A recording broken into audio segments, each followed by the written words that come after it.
Hi, welcome to Fiction Fingers Fairy Channel. Please subscribe to this channel for more interesting stories, and don't forget to like and share this video. Thank you. Beside Tiara's parents, Dennis, Lisa, and Nancy sat, their faces etched with a mixture of sadness and apprehension.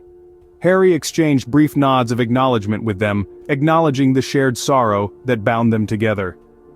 "It's good to see you all," he murmured, his words carrying a sense of camaraderie amidst the somber atmosphere, taking his seat beside Dennis. As they waited for the authorities to address them, Harry's thoughts drifted to memories of Tiara and the bond they had shared. "She deserved so much better than this," he reflected sadly, his heart heavy with the weight of their shared loss. Lisa caught Harry's eye, her expression filled with a mixture of sorrow and determination. "We need to find out what really happened to Tiara," she stated firmly, her voice echoing the collective sentiment of everyone present. As Inspector Tony introduced himself, a hushed silence fell over the room, the gravity of his words hanging heavily in the air. "I'm pleased to inform you that we've apprehended Tiara's killer," he announced, his voice carrying a sense of solemnity mixed with quiet triumph. The room erupted into a mixture of shock and relief, the tension that had gripped them all finally beginning to dissipate. "Oh, thank goodness!" Lisa exclaimed, her voice trembling with emotion as tears of relief welled in her eyes. Nancy nodded in agreement, her expression mirroring the collective sense of gratitude and closure that washed over them all. "I can't believe it's finally over," Dennis murmured, his voice filled with a mixture of disbelief and gratitude, as he exchanged relieved glances with those around him. As Inspector Tony revealed that Tiara's killer was the receptionist at the resort where they had stayed, a collective gasp of shock rippled through the room, disbelief etched on every face. "The receptionist?" Lisa exclaimed, her voice tinged with disbelief as she exchanged bewildered glances with Nancy and Dennis. Dennis's jaw tightened in anger, his disbelief giving way to fury as he struggled to comprehend the revelation. Nancy's expression darkened with a mix of anger and betrayal, her mind reeling with the implications of the inspector's words. Tiara's parents sat in stunned silence, their hearts heavy with the weight of the revelation. "We never suspected a thing," Tiara's father murmured, his voice filled with sorrow. Inspector Tony continued to explain the details of the investigation, his words punctuated by the somber silence that enveloped the room. "She confessed to the crime and provided evidence linking her to the scene," the inspector explained, his voice steady as he outlined the steps that led to the receptionist's arrest. Lisa shook her head in disbelief, her mind struggling to grasp the enormity of the situation. "How could she do such a thing?" she whispered, her voice filled with a mixture of sorrow and disbelief. As the truth unfolded, it became apparent that Mona, the receptionist known to them, harbored feelings for Harry. When she saw Tiara arrive at the resort and heard that Tiara was Harry's ex-girlfriend, jealousy consumed Mona. Unable to bear the thought of Tiara being close to Harry, Mona's emotions boiled over. In a moment of irrationality, she decided to take drastic action. Mona surreptitiously slipped a substance, a type of drug, into Tiara's food, intending to incapacitate her. That night, as Tiara consumed the tainted meal, she began to feel dizzy and disoriented. The following day, Mona persisted in her malicious scheme, by once again turning off Dennis's phone, effectively cutting off communication between him and Tiara. In addition to turning off Dennis's phone, Mona went even further in her malicious plan by hiding Dennis's phone.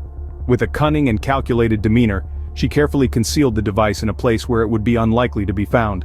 After Tiara's death, Mona placed Dennis's cell phone in Dennis's room. Mona's anger intensified as she witnessed Harry assisting Tiara, further fueling her resentment and jealousy. As Tiara sat down to enjoy her brunch, Mona seized the opportunity to enact her revenge. Once again, she surreptitiously slipped a drug into Tiara's food, determined to incapacitate her. As Tiara struggled to maintain her composure, Mona watched with satisfaction, her vindictive intentions driving her to inflict further harm.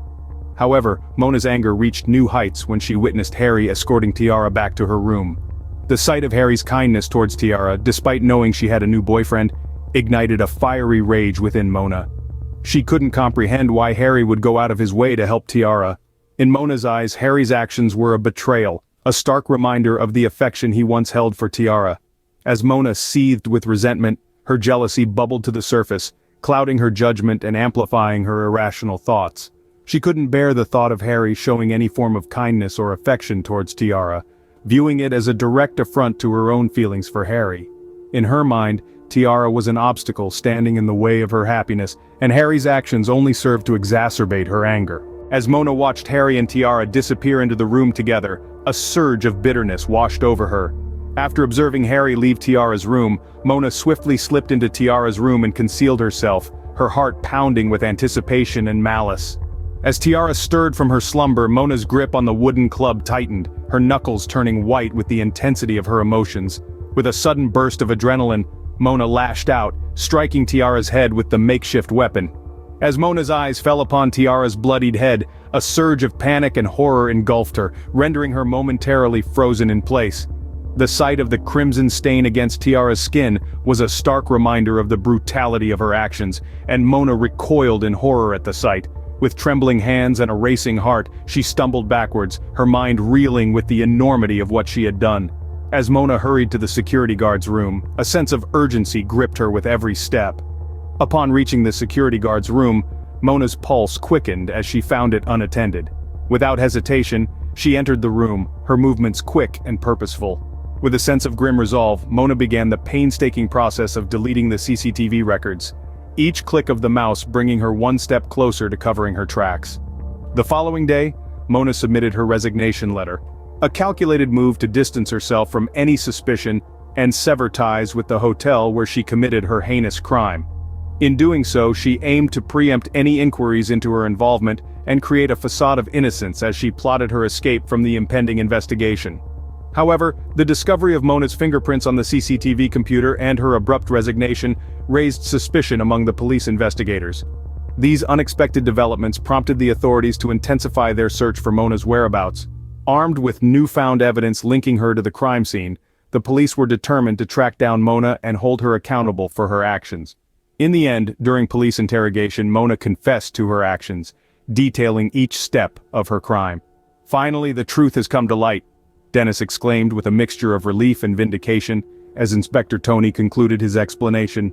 His words resonated with a sense of closure, marking the end of a long and arduous journey towards justice.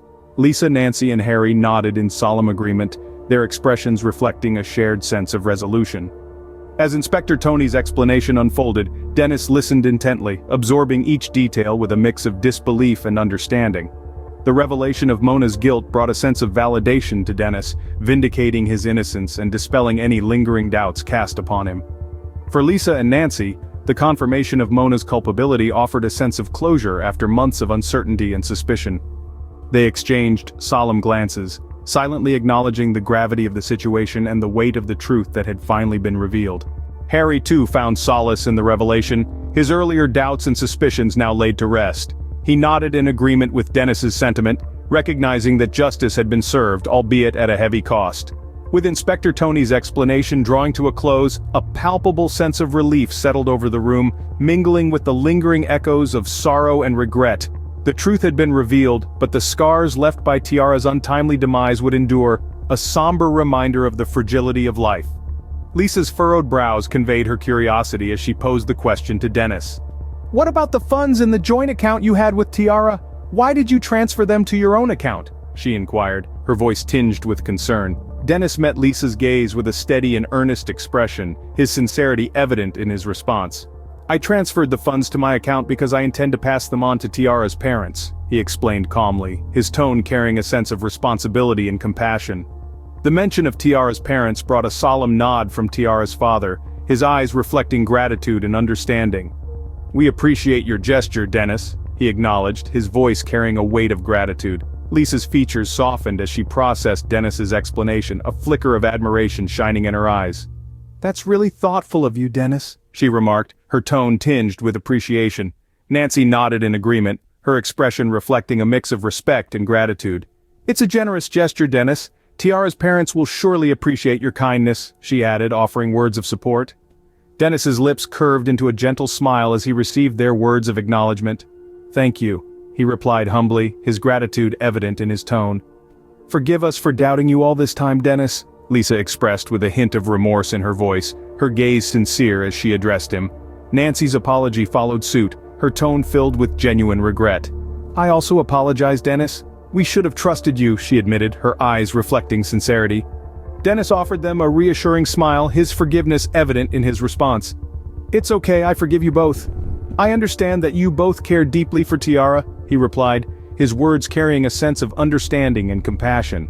The weight of Dennis's forgiveness lifted a burden from Lisa and Nancy's shoulders, their expressions softening with relief. "Thank you, Dennis. We really appreciate it," Lisa expressed, her gratitude evident in her voice. Nancy nodded in agreement, her appreciation mirrored in her eyes. "Yes, thank you for being so understanding," she added, her tone earnest. Dennis waved off their gratitude with a dismissive gesture, his humility shining through. "No need to thank me, we're all just trying to do what's best for Tiara," he responded, his words laced with humility.